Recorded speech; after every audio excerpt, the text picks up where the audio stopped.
আপনারা দেখছেন SR24x7 news.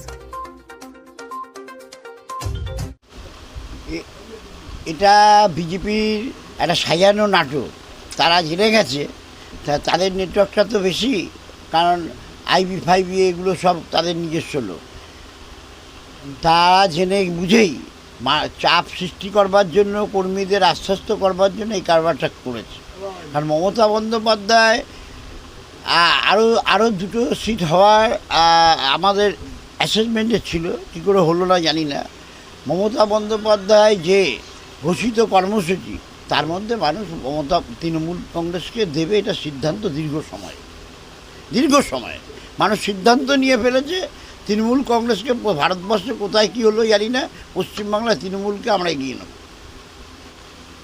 শুধু লক্ষ্মী ভাণ্ডার নয়, মমতাদি 56 রকম প্রকল্প সারা পশ্চিমবাংলায় ইমপ্লিমেন্ট করেছে, যাতে অন্তত 80 থেকে 90% লোক কিছু হলেও পায়।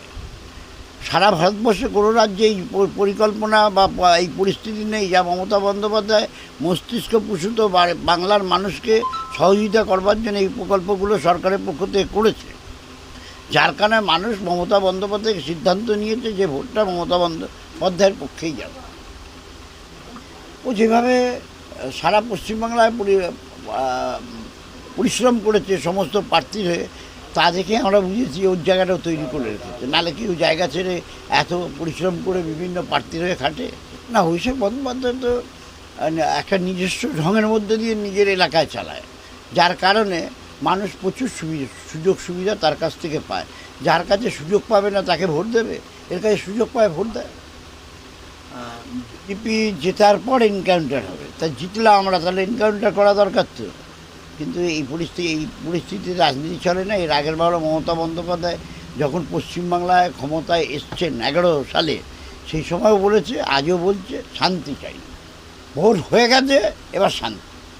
আমরাও গতকাল আসার পর বিভিন্ন জায়গা থেকে খবর পাচ্ছি, আমরাও তাকে আটকে দিয়েছি। করা যাবে না, ভোটের মধ্যে দিয়ে আমাদের রাজনীতি করতে হবে, মানুষের পাশে দাঁড়িয়ে রাজনীতি করতে হবে। কারণটা একটাই, আমার বিশ্লেষণের মধ্যে দিয়ে, সঠিক বেঠিক জানি না। তাপস রায় তৃণমূলের প্রার্থী ছিল, চলে গেছে, এবার সায়ন্তিকা বন্দ্যোপাধ্যায় এসছে। সে তাপস রায় কেন চলে গেল বা আমরা তো খোলসা করে বলতে পারছি না মানুষের কাছে। তাহলে তো আমার উপরে শুধু ছেটালে আমার গায়ে পড়বে। তাপস রায় কী করেছে বর্ণগড়ে, মানুষকে কী করেছে বর্ণগড়ে, কর্মীদের কী করেছে বর্ণগড়ে, আমরা যদি খোলসা করে বলতাম, এই জন্য দলকে পাঠিয়েছে, সায়ন্তিকা বন্দ্যোপাধ্যায়কে দল পাঠিয়েছে, এই যদি পুরো তাপস রায়ের বিষয়টা খোলসা করে বলতাম, তাহলে ভোট বেড়ে যেত। এটা আমাদের ব্যর্থতা।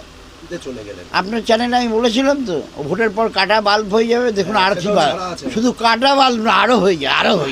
আজকেই ওর বাড়ির সামনে ওনাকে এখন সন্ন্যাসী হতে হবে। ও সবার দোষ ধরে, ওর কোনো দোষ নেই, সবচেয়ে দোষী লোক ও সবার দোষ ধরে, ও দোষী না, কিন্তু ভেতরে গিয়ে তদন্ত করে তো সবচেয়ে বেশি দোষী লোক। এর সাথে ওর দ্বন্দ্ব লাগায়, তার সাথে ফ্যামিলির ভেতরে দ্বন্দ্ব লাগিয়ে দেয়। এটা পার্টির নেতা নাকি?